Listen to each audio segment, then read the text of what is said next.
మన ఉత్తమ్ కుమార్ రెడ్డి గారు చెప్పినట్టు ఎప్పుడు కూడా అతి పెద్ద సంఖ్యలో నాకు ఇక్కడ మెజారిటీ దొరుకుతుందన్న 11 మండల నుంచి మరి మన ఎంపీ ఎలక్షన్ వరకు కూడా మనకు అతిపెద్ద మెజారిటీ నాకు ఈ కోదాడలో ఉంచేది కాపుగల్లు గ్రామం. మరి చాలా సంతోషం. ఇప్పుడే రంగారావు గారు చెప్పారు మన గ్రామ పంచాయతీ బిల్డింగ్ శాంక్షన్ అయ్యింది, మొన్ననే శాంక్షన్ చేయించినారు. మరి సార్తో లైబ్రరీ కూడా తప్పకుండా శాంక్షన్ చేయిస్తామని సార్ మాట ఇవ్వమన్నారు. కాబట్టి మీరు కూడా అన్ని కోరంగానే అన్ని ఇచ్చినందుకు మీ అందరికీ కూడా మా అందరి తరఫున ధన్యవాదాలు. జై హింద్.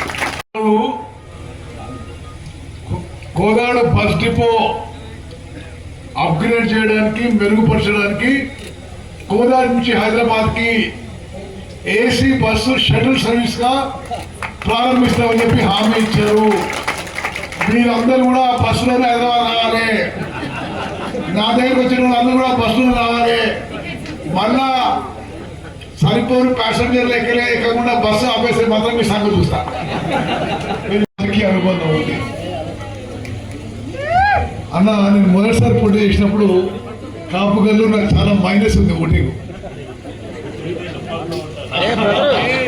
అయితే నా పనితీరుకు నిదర్శనమో లేకపోతే వారి మెచ్యూరిటీకి నిదర్శనం కానీ క్రమక్రమంగా ఈరోజు సర్వతోముఖాభివృద్ధికి మీ అందరికీ ఎటువంటి కష్టాలున్నా మీ ఉత్తమన్నా మీ పద్మావతి గారు మీ ఎంబడి ఉంటామని చెప్పి మనం చేస్తున్నాం. నాకు గ్రామం రావడం ఇష్టం అనిపిస్తుంది.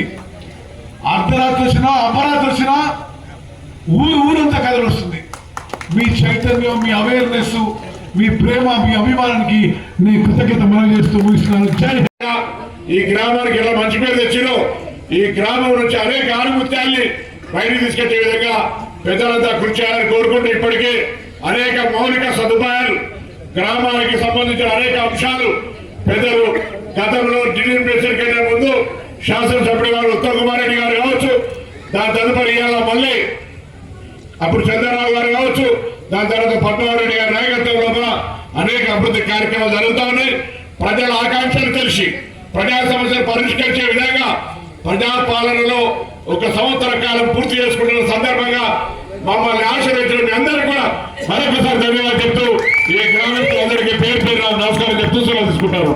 సంబంధించి వస్తే చెప్పిన ఈ గ్రామం చాలా చైతన్యవంతం. ఈ గ్రామానికి రోడ్డుకు దూరంగా ఉన్న గ్రామస్తులు హైదరాబాద్ దాకా కాదు అక్కడ దాకా ప్రభావితం చేయగలిగే శక్తులు ఉన్నాయనే మాట ఈ సందర్భంగా మీ అందరికీ చాలా నాకు సంతోషం అనిపిస్తూ ఉంది. మీ గ్రామంలో ఉన్న చైతన్యం భవిష్యత్తులో ఇంకా ఇక్కడ పడే పిల్లలు